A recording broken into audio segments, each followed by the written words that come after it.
बिस्मिल्लाहिर्रहमानिर्रहीम। अस्सलाम वालेकुम नाज़रीन, प्रोग्राम में आपको खुशामदीद कहते हैं। मैं हूं नवी सती और आप देख रहे हैं कैपिटल वन टीवी। आज की जो टॉप स्टोरीज़ हैं वो आपके सामने रखते हैं। एक तो यह है कि पंजाब में बल्दियाती इलेक्शन के लिए बाकायदा तौर पर जो है वो तहरीक इंसाफ तैयार हो चुकी है। गुज़श्ता हमने देखा कि जो काबीना की मीटिंग हुई है उसमें चार बड़े 5 बल्कि कहा जा रहा है कि बड़े जो शहर हैं उनके लिए अरबों रुपए के प्रोजेक्ट्स भी जो है वो फ़ौरन मंजूर ना सिर्फ किए गए बल्कि कहा गया कि ये फ़ौरन इनको जो है वो काम भी शुरू किया जाए ताकि बल्दियाती इलेक्शन में जब तहरीक इंसाफ पंजाब में जाए तो KPK का जो पहले मरहले का रिजल्ट है उस तरह का ना देखने में नजर आए।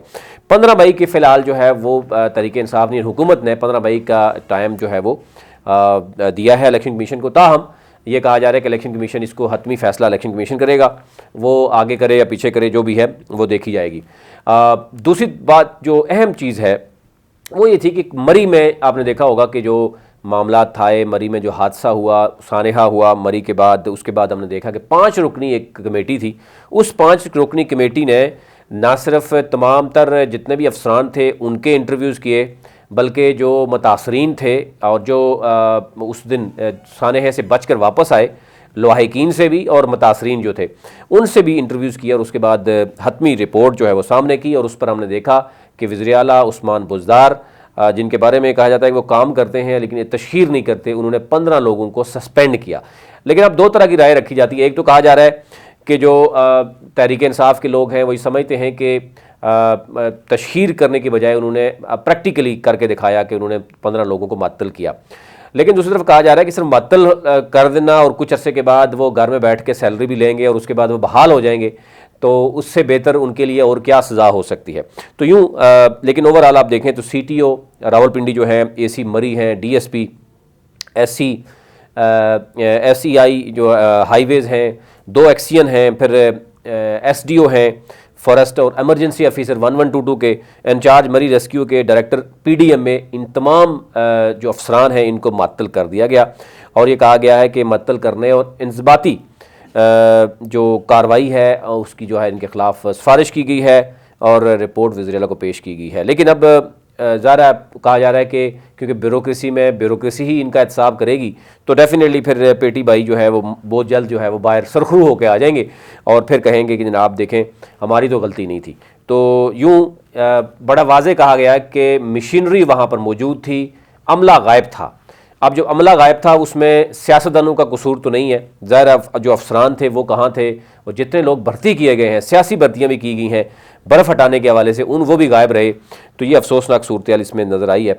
इसके साथ साथ हम देख रहे हैं कि कोविड-19 जो इस वक्त ओमिक्रॉन की बात की जा रही है कि उसकी जो रेशो है वो बढ़ती हुई नज़र आ रही है और कोरोना में कहा जा रहा है ख़तरनाक इजाफा भी नज़र आया। और उसके बाद हमने देखा कि कहा गया कि स्कूल्स में यानी 50% हाज़िरी कहा गया है और जो इंडोर तकरीबात हैं उनको बंद करने के अहकामात जारी किए गए हैं। शहबाज शरीफ, शौकत तरीन, वज़ीर तालीम, उसके साथ साथ कुछ वज़ीर आला गिलगित बल्तिस्तान समेत कई वज़रा जो हैं वो इस वक्त कोरोना का शिकार हुए।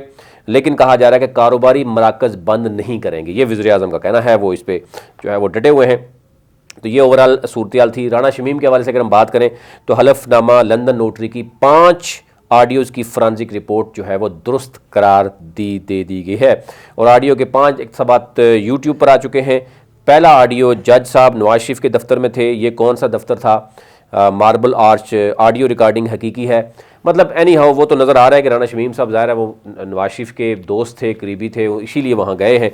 तो लेकिन ज़ाहिर है उनकी चीज़ों को मज़ीद मजबूत बनाने के लिए अब ये चीज़ें सामने आ रही हैं। तो ये ओवरऑल चीज़ें थी वो आपके सामने रख दी। सबसे बड़ा अहम मैं इस पर अलग से क्योंकि वीला करूँगा, 74 बरस बाद हम देख रहे हैं कि कहीं जो अच्छे काम नहीं होते, महंगाई है, वहाँ पे बहुत सी हुकूमत को तनकीद का निशाना मिलता है, लेकिन कुछ काम ऐसे हैं जो हुकूमत अच्छे भी कर रही है, उसको सराहना चाहिए। एक तो ये कि फौजदारी मुकदमात का फैसला 9 माह के अंदर करने के अहकाम और इसमें तकरीबन 750 अमेंडमेंट्स जो हैं वो होने जा रही हैं। ये इमरान खान से बाकायदा तौर पर जो वज़ीर कानून है उनकी मुलाकात हुई, तकरीबन 1 घंटा मुलाकात हुई, उसमें बताया गया और आने वाली जो ट्यूसडे में जो कैबिनेट मीटिंग होगी उसमें ये अप्रूवल होगी और उसके बाद ये बिल कहा जा रहा है कि टेबल किया जाएगा और उसमें ये एक्सपेक्ट किया जा रहा है कि अपोजिशन भी इसमें मिलकर जो है वो जो 74 बरसों में वो कानून साजी नहीं हो सकी, वो उसमें अमेंडमेंट्स ला रहे हैं और कहा जा रहा है कि ये पार्लियामेंट में किया जाएगा, इसमें आर्डिनेंस की बात नहीं की गई।